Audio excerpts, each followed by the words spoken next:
ಅರಿತು ಅನುಭವಿಸಿ ಆನಂದಿಸುವ ಸಾಮರ್ಥ್ಯ ಮನುಷ್ಯನಿಗೆ ಮಾತ್ರ ಇದೆ. ಅದಕ್ಕಾಗಿ ಇದು ಜೀವಯುತ ಈ ಶರೀರ ಮಲಿನಿರಬಹುದು, ಆದರೆ ಇದು ಅಶಾಶ್ವತದ. ಶರೀರ ಅಶಾಶ್ವತದ, ಆದ್ರೆ ಅಂತರಂಗಿರ್ತಕ್ಕಂಥ ಜೀವಾತ್ಮ ಪರಮಾತ್ಮನ ಅಂಶವೇ ಆಗಿರೋದ್ರಿಂದ ಅದಕ್ಕೆ ಸಾವಿಲ್ಲ. ಅದಕ್ಕೆ ಸಾವಿಲ್ಲದ ಆ ಒಂದು ಪರಮಾತ್ಮನ ಆ ಒಂದು ಅರಿವನ್ನು ಮಾಡ್ಕೊಳ್ಳೋ ಸಾಮರ್ಥ್ಯ ಮನುಷ್ಯನಿಗೆ ಮಾತ್ರ ಅದ. ಅವನ ಸ್ಮರಣೆಯೊಂದಿಗೆ ಮತ್ತು ಅವನು ಸಾಕ್ಷಾತ್ಕಾರ ಮಾಡ್ಕೊಳ್ಳೋದು ಏನು ಭಾಳ ಕಷ್ಟ ಇಲ್ಲ, ಭಾಳ ಸರಳ. ಎಷ್ಟು ಸರಳ ಇರ್ತದೆ ಕೆಲಸ ಯಾವ್ದಾರ ಮಾಡು. ಇದೆಲ್ಲ ಪರಮಾತ್ಮ ಕೃಪೆಯಿಂದ ಜಗತ್ತು ನೋಡ್ತದ. ನಾನು ಬದುಕಿನಪ್ಪ ಅನ್ನೋ ಭಾವ ಇದ್ದರೆ ಸಾಕು, ಅವ್ರ ಆತ್ಮ ಸಾಕ್ಷಾತ್ಕಾರ ಆಗ್ತದೆ. ಋಷಿಮುನಿಗಳ ಕಾಲಕ್ಕೆ ಒಂದು ಜಾಬಾದಾತ್ಮಕ ಹೆಣ್ಮಗಳಿಗೆ ವಿಧವಾ ಹೆಣ್ಮಗಳು ವಿಚಾರದಿಂದ ಆ ಹೆಣ್ಮಗಳು ಗರ್ಭವತಿ ಆಗ್ತದೆ. ಮುಂದೆ ಒಂದು ಮಗುವಿಗೆ ಜನ್ಮ ಕೊಡ್ತಾರ. ಆ ಮಗುವಿನ ಹೆಸರು ಸತ್ಯಕಾಮ ಅಂತ ಹೆಸರು ಇಡ್ತಾರೆ. ಆಕಿ ದೊಡ್ಡ ಆಗ್ತಾನ, ಸಾಲಿ ಹೆಸರು ಇರ್ತಾರೆ. ಹುಡುಗರೆಲ್ಲ ಇವಾಗ ಅಪಹಾಸ್ಯ ಮಾಡ್ತಾರೆ, ಇವಾಗ ಅಪ್ಪ ಇಲ್ಲ, ಇವ್ರ ಅಪ್ಪನ ಹೆಸರು ಗೊತ್ತಿಲ್ಲ ಇವಾಗ. ಅದು ಆ ಹುಡುಗ 12 ವರ್ಷದೊಳಗೆ ಭಾಳ ಮನಸ್ಸಿಗೆ ಭಾಳ ನೋವಂತ ಬರ್ತೀವಿ. ಇವಾಗ ಮತ್ತು ಸಾಲಿ ಹುಡುಗರು ಹಿಂಗಿರ್ತಾವ, ಆ ಸಾಲಿಗೆ ಹೋಗೋದಿರ್ತಾವ. ಆಮೇಲೆ ತಾಯಿಗೆ ಅನಿವಾರ್ಯ ಆಗ್ತೈತೆ. ಮತ್ತು ಮುಂದೆ ಆಯ್ತು ಮತ್ತು ಸಾಲಿಗೆ ಒಳ್ಳೆ ಬಿಡು ಅಂತ ಹೇಳ್ತಾರೆ. ಅದಕ್ಕೆ ಇಲ್ಲ ನಾವು ಶಾಲೆ ಕಲಿಬೇಕತ್ತದ, ಅದು ಈ ಶಾಲೆಗೆ ಒಳ್ಳೆತಾನ. ಮತ್ತು ಮುಂದೆ ಏನು ಮಾಡ್ತೀವಿ?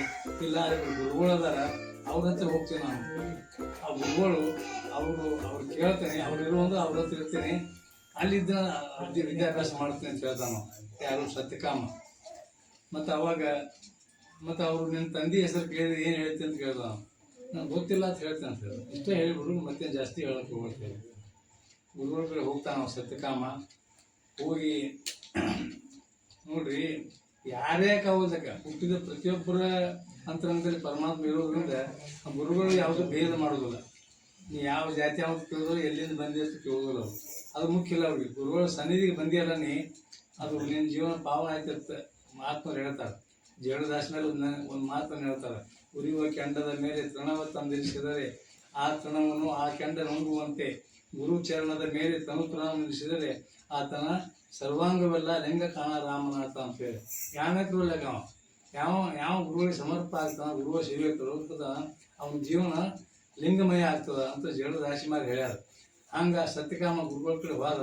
ಅವ್ನು ಹೇಳ್ದ, ನಮಗೆ ತಮ್ಮ ಆಶೀರ್ವಾದ ಬೇಕು, ತಮ್ಮ ಸಾಮೀಪ್ಯದಲ್ಲಿ ಉಳಿದು 4 ಅಕ್ಷರ ಕಲಿಬೇಕು ಮಾಡಿ ಅಂತ.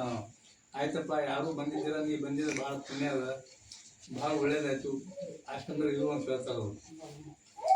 ಇರು ಮತ್ತು ಇಲ್ಲಿ ಗುರುಗಳಂತ ಇರ್ಬೇಕಾದ್ರೆ ಮತ್ತೇನು ಸೇವೆ ಮಾಡ್ಬೇಕಾಗ್ತಂತ ಹೇಳ್ತಾರೆ ಅವರು. ನೀವು ಏನು ಬೇಕಾದ ಸೇವೆ ಹೇಳಿರ್ತಾನೆ ನಾವು, ನೀವು ಸೇವೆ ಹೇಳ್ರಿ, ಅದನ್ನು ನಾನು ಭಕ್ತಿಯಿಂದ ಮಾಡ್ತೀನಿ ಅಂತ ಹೇಳ್ತಾನೆ. ಅಂದ್ರೆ ಅವ ಸಾಮಾನ್ಯ ವ್ಯಕ್ತಿ. ಅವ ಸತ್ಯಕಾಮ. ಅವ್ನು ಹೇಳ್ತಾರೆ, ಅವರು ನಮ್ಮಲ್ಲಿ ಆಶ್ರಮದಲ್ಲಿ ಆಕಳದ, ಅವು ಆಕಳ ನೀ ಚೆನ್ನಾಗಿ ಕಾಯ್ಬೇಕು. ಅವು ಈಗ ಒಂದು 100 ಅದಾವೆ, ಅವನು 400-500 ಆಗ್ಬೇಕು. ಅಷ್ಟು ಅಲ್ಲಿ ತನಕ ಕಾಯ್ಬೇಕು ಅಂತವು. ಅವ ಬೇಕಾದ್ರೆ ಕಾಯ್ತೀನಿ ಅಂತವ, ಅಷ್ಟು ಕಾಯಿ ಮುಂದೆ ಉಪದೇಶ ಮಾಡ್ತೀನಿ ಅಂತ ಹೇಳ್ತಾರೆ ಅವರು. ಅವ ಆ ದನ ಕಾಯಿ ಕೆಲಸ ಅದು, ಅದಕ್ಕೇನು ಭಾಳ ಕಲಿಬೇಕಾಗೋದು ಏನಿಲ್ಲ. ಆದ್ರೆ ಅವ ಭಕ್ತಿಯಿಂದ ಸೇವೆ ಮಾಡಿದ. ದನಗಳು ಸೇವಾ ಎಷ್ಟು ಚಲೋ ಮಾಡಿದ ಅಂದ್ರೆ ಅವು ದನಗಳೇ ಖುಷಿ ಪಡಬೇಕು. ಇವನು ನೋಡಿದ್ರೆ ಇವನು ನೋಡಿ ಇವನ ಕಡೆ ಬರಬೇಕು ಅಂಥ ಭಕ್ತಿ ಪ್ರೇಮದಿಂದ ಕೆಲಸ ಮಾಡಿದ. ಅವು 100, 400, 500, 1000 ಬಂದವು. ಆವಾಗ ಆ ಸೇವಾ ಮಾಡೋದ್ರಾಗ ಅವ ಎಷ್ಟು ಆನಂದದಿಂದ ಮಾಡಿದ್ದ ಅಂದ್ರೆ ಅವನಿಗೆ ಆಮೇಲೆ ಒಂದು ಜ್ಞಾನೋದಯ ಆಯ್ತು. ಅವನು ಇಲ್ಲಿ ದನ ಕಾಯ್ದೊಳಗೆ ದನ ಕಾಯ್ಕೋತ ಅವನ ಪ್ರಮಾಣದ ಪ್ರಾಪ್ತಿ ಆಯ್ತು, ಜ್ಞಾನೋದಯ ಆಯ್ತು. ಅವನು ಮನಸ್ಸಲ್ಲೇ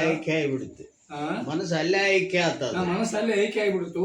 ಅವ ಗುರುಗಳು ಹೇಳಿದ ಸಂಖ್ಯೆ ಮೀರ್ಯದಿಗೆ ಅದು ಗುರುಗಳು ಹೋಗಿ ಹೇಳ್ಬೇಕು. ಗುರುಗಳು ಬಿಟ್ಟು ಅದು ಬಂದು ಹೇಳಿದ ಗುರುಗಳ ಅಪ್ಪ ಅವರು ಮತ್ತು ದನ ಇಷ್ಟು ಚಲೋ ಕಾಯ್ದೆ ಅಂದ್ರೆ ಇಷ್ಟು ಕಾಯ್ದೇನೆ, ಅವು ಇಷ್ಟಾಗ್ಯಾವ ಮತ್ತು ನನಗೆ ಉಪದೇಶ ಮಾಡ್ರಿ ಅಂದವ.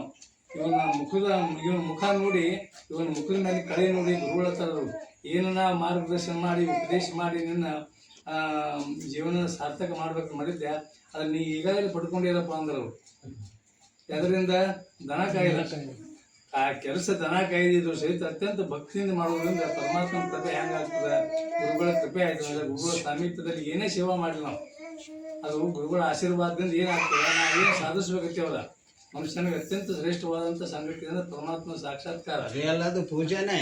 ಹಾ ಅದನ್ನು ಅದ ಐಕ್ಯ ಆಗಿ ಹೋಗ್ಬಿಡುತ್ತಾರೆ ವಿಷಯಗಳು ಹೋಗೋದಕ್ಕಾಗಿ ಲಿಂಗ ಅಂದ್ರ ಇಷ್ಟು ಸುಲಭದ ಪರಮಾತ್ಮನ ಕಾಣೋದು ಏನ್ ಮಾಡ್ಬೇಕು ಗುರುಗಳ ಸಮೀಪದಲ್ಲಿ ಅವ್ರ ಮಾರ್ಗದರ್ಶನದಲ್ಲಿ ಅವ್ರು ಮೆಚ್ಚುವಂಗ ದೇವರ ಪ್ರೀತ್ಯರ್ಥವಾಗಿ ಕೆಲಸ ಮಾಡೋದು. ಕೆಲಸ ಯಾವ್ದಾರ ಇರ್ಬೇಕದು, ಇದೇ ಕೆಲಸದ ಏನಿದೆ ಇಲ್ಲ, ದನ ಕಾಯಿ ಹಿಡಿದು ಬೇಕಾದ ಕೆಲಸ ಮಾಡ್ತೀನಿ, ಅದು ಭಕ್ತಿಯಿಂದ ಮಾಡಬೇಕು, ಸತ್ಯ ಶುದ್ಧ ಇರಬೇಕು. ಆಮೇಲೆ ಇದೆಲ್ಲ ಭಗವಂತನ ಪ್ರಸಾದ ಅನ್ನೋ ಭಾವದಿಂದ ಮರಿಬಾರ್ದು. ಅಹಂಕಾರಕ್ಕೆ ಅವಕಾಶ ಕೊಡಲಾರ್ದಂಗೆ ಇದ್ದೀರಂದ್ರೆ ಪರಮಾತ್ಮ ಕೃಪೆ ಆಗೋದು ಏನು ಕಷ್ಟ ಅಲ್ಲ. ಇದನ್ನೆಲ್ಲ ಮಹಾತ್ಮರು ಮಾಡಿ ಅವ್ರು ಏನು ಮಾಡಿದರು, ತಾವು ಕಂಡಂಥ ಅನುಭವವನ್ನು ಎಲ್ಲರಿಗೆ ಹಂಚಬೇಕಾದ್ರೆ ಏನು ಮಾಡಬೇಕು? ಮಹಾತ್ಮರು ಒಂದು ಸರಳ ಸುಂದರ ಮಾತು ಹೇಳ್ತಾರೆ ಅವರು, ಸರ್ವೇ ಜನ ಸುಖಿನೋ ಭವಂತು, ಸರ್ವೇ ಸಂತು ನಿರಾಮಯ, ಸರ್ವೇ ಭದ್ರಾಣಿ ಪಶ್ಯಂತು, ಮಾ ಕಶ್ಚಿತ್ ದುಃಖ ಭಾಗ ಭವೆ.